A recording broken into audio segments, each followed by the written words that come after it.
Another really useful method in JavaScript is date. So we do have the ability to pick up a date. So I'm going to just set a brand new output there. So I'm going to have output 2, and this will be another area where we can actually output some content from our JavaScript. So instead of removing this, so I want to include this as source code.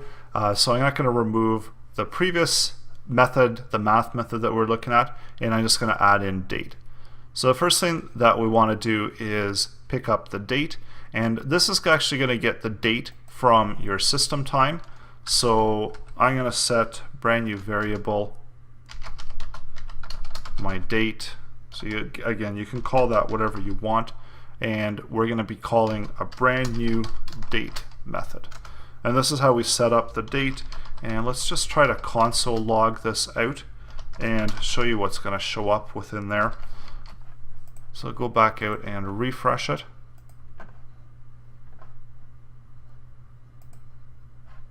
And we see within the console, so I get that full date. So I've got the day, the month, the day or the day of the week, the date, the year, also the time, and the time zone.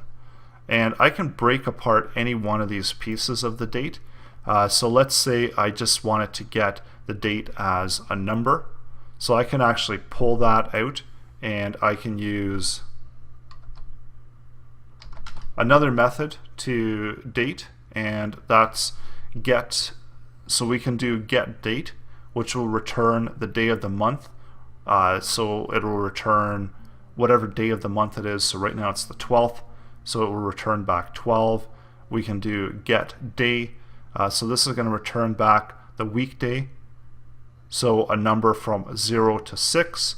We've got get full year. So this is going to return a 4-digit year. We can return back the hours. So it's a 24-hour clock, 0 to 23.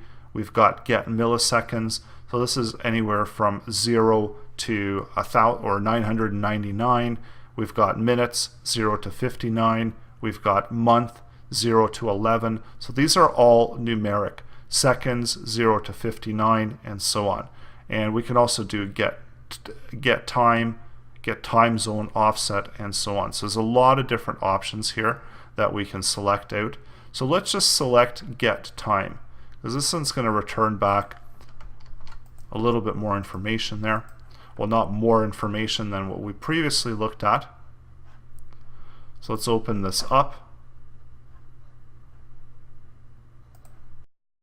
And one thing I did forget quickly, I forgot to include those rounded brackets. So let's try this again.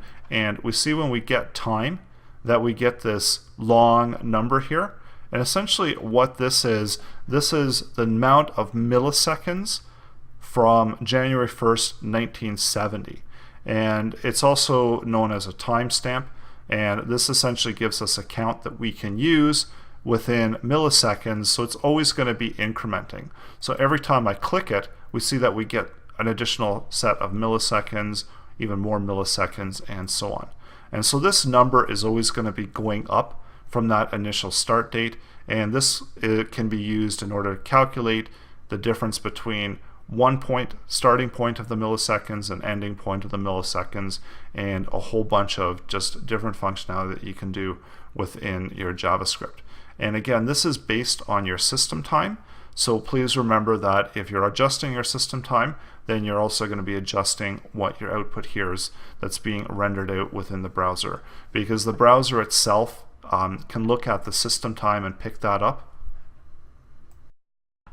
And of course, you can always adjust that as well. So if you want to get the day of the week or any one of those other methods, those are all available once you set up the date object using the date method.